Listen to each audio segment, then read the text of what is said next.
دوسری کتاب کے اندر اس نے حضور کے خطبہ حجۃ الوداع کا ذکر کیا.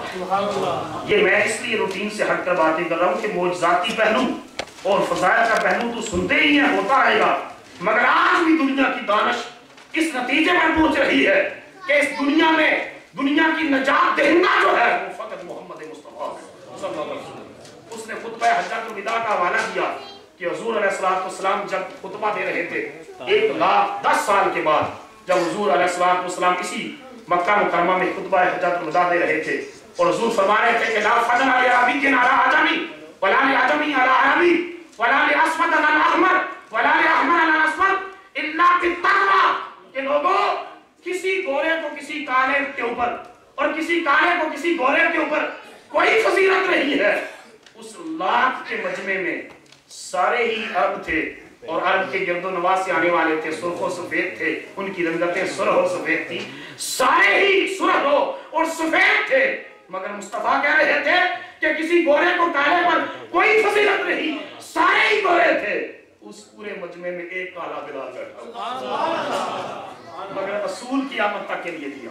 فرمایا کسی عربی کو عجمی پر فضیلت نہیں، سارے ہی عربی تھے، 3 ہی عجمی تھے، یا روم سے آنے والے سہیل، یا ایران سے آنے والے حضرت سلیمان، یا حبشہ سے آنے والا بلال.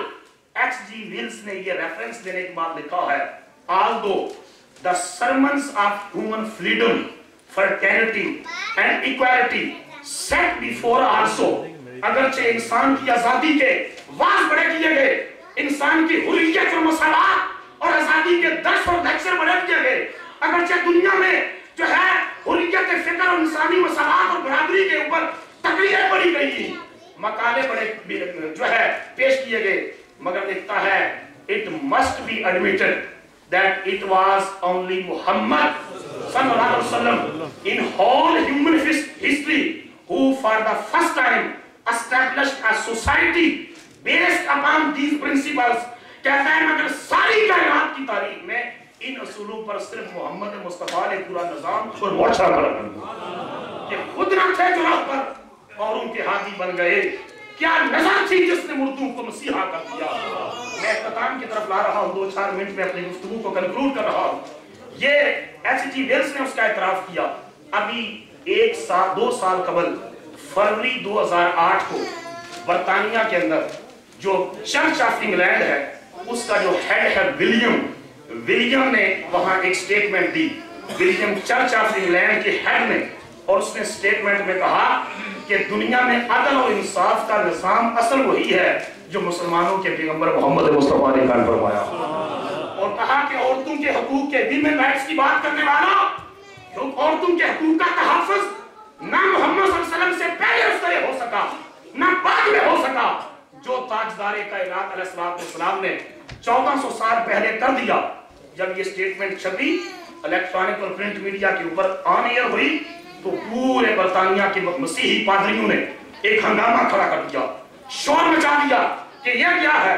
حتیٰ کہ ریکارڈ کے اوپر ہے یہ بات کہ برطانوی وزیر اعظم گورڈن براؤن کو جو ہے وہ اس کو مداخلت کرنی پڑی، اور اس نے کہا کہ ولیم ہمارے معاشرے اور ہمارے کنٹری کا ایک آنریبل پریسٹ ہے، ایک منسٹر ہے ریلیجیس، اس لیے ہم اس کا جو ہے احترام کرتے ہیں.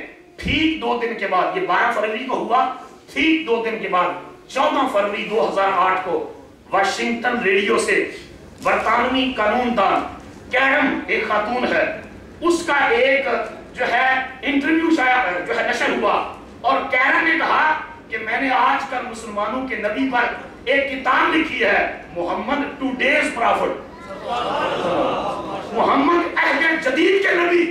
اور کہتی ہے میں نے یہ ہیڈنگ اس لیے دی ہے، ایک تو سلیمان شیطان رشدی، جو سلیمان رشدی نہیں شیطان رشدی ہے، اس کی سیٹنک ورسز کے مقابلے میں، اور دوسرا اس نے کہا کہ میں نے مسلمانوں کے پیغمبر کی تعلیمات کو پڑھا ہے، ان میں کوئی بھی ٹیچنگ، کوئی بھی لیکچر، کوئی بھی لیسن مجھے پرانا نظر نہیں آیا. میں نے جس کو بھی دیکھا ہے اس عہد کے تقاضوں کے مطابق محمد کا نظام نظر آیا. میں اس پر ختم کر رہا ہوں. میں نے عرض کیا کہ دنیا میں بڑے بڑے انقلابات آئے. سیاسی بڑا انقلاب پچھلی صدیوں میں فرانس کا آیا جس کو فرینچ ریولوشن کہا جاتا ہے.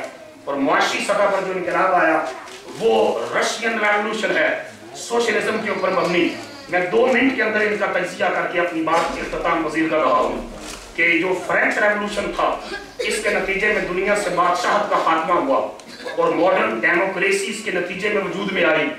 लेकिन फ्रेंच रेवोल्यूशन जो लोग इसके खालक थे वो वॉल्टियर और रूसो जैसे मुफक्कर थे, वो मर्द मैदान नहीं थे, वो मैदान में निकल कर इनकलाब की क़यादत करने वाले नहीं थे।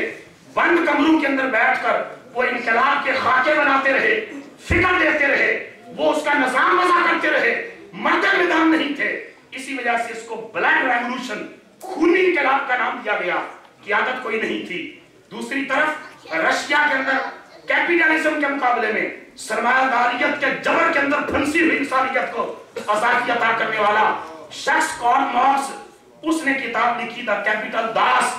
ये वो शख्स है जिसके बारे में इकबाल कहता है पैगंबर नेस्त लेकिन दर बगल धारक किताब, कि पैगंबर तो नहीं था कार्ल मार्क्स, लेकिन अपनी बगल में एक किताब जरूर कैपिटल दास लेकर आया। और यही किताब का फैजान है जिसकी तरफ हफीज जलंधरी ने भी मुस्तफा के बारे में कहा, उतर हकर हिरा से सुए कौन आया और एक नुस्खा कीमिया साथ लाया। कार्ल मार्क्स ने कैपिटलिज्म के खिलाफ सोशलिज्म का एक निजाम दिया, लेकिन अपनी जिंदगी में एक मुरब्बा फुट के ऊपर भी उस निजाम को नाफिज न कर सका। उसके जाने के बाद उसके शागिर्दों लेनिन और स्टालिन ने इस फिक्र को आगे बढ़ाया और 70 साल के बाद रूस के अंदर वो कम्युनिज्म और सोशलिज्म का निजाम जमीन बोस हो गया। उसके मुकाबले में दुनिया ये तजिया करती है कि ये बड़े इनकलाबात थे, मगर जब हम इनकलाबे मुहम्मदी को देखते हैं, मुस्तफा के इनकलाब को देखते हैं, तो जिस शहर से रात की तारीकी में खुदा का रसूल जो है बास भी करता है, तकरीरें भी करता है, ताइफ के बाजारों में जाकर पत्थर भी खाता है, मना के मेले में जाकर जहां लोग करतब दिखाते हैं, खुदा की तौहीद की रोशनी भी आम करता है। और हर में काबा में उसके ऊपर जो है ओजंडे भी रखी जाती है, गोदारियां भी खाता है, मर्द बिदार भी है, सोशल बाइकाट भी किया जाता है, उस रसूल पर जुल्म और सितम का हर पहाड़ तोड़ा जाता है। मगर नतीजा यह है कि 10 साल के बाद जब मक्का मुकरमा में फातिह आलम की हैसियत से हुजूर दाखिल हुए तो हुजूर की गर्दन उठी हुई नहीं है, हुजूर फख्र और ताली का मुजाहरा नहीं कर रहे। मुस्तफा अपनी ऊँटनी पर सवार है और फरमाया खबरदार कोई तलवार न चलाई जाए। और हुजूर के पीछे हुजूर का नवासा हसन या हुसैन नहीं बैठा, अपने गुलाम उसामा जो है ज़ैद का बेटा उसामा बिन ज़ैद बैठा है और उछल रहा है, पीछे उछल रहा है उस ऊँटनी पर, और मुस्तफा उसको पकड़ के बिठा रहे हैं, बैठ जा, ये फख्र का मुकाम नहीं है, मेरा रब आज मुझे इज्जत अदा कर रहा है। और हुजूर अपनी गर्दन झुका लेते हैं। सीरत निगारों ने लिखा इतनी झुकाई कि मुस्तफा की दाढ़ी ऊँटनी को हाथ से रख रही थी और कलमाते तशक्कुर है ज़बान के ऊपर। और वहाँ मुस्तफा जब फातिह की हैसियत से दाखिल हुए, दुनिया में ह्यूमन राइट्स का और ह्यूमन इक्वालिटी और फ्रीडम का जिक्र करने वाले मेरे नबी ने फरमाया बिलाल किधर है?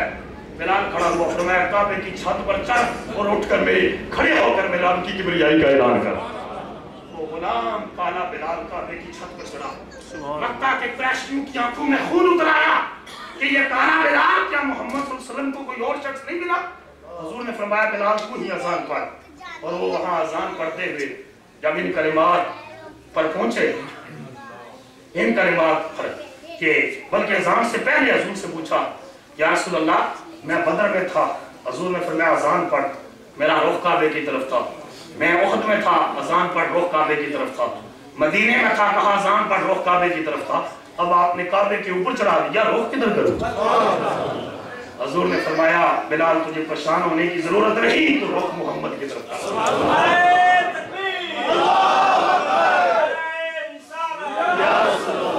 इसलिए कि ये तुम्हारा काबा है और मोहम्मद इस काबे का भी काबा है।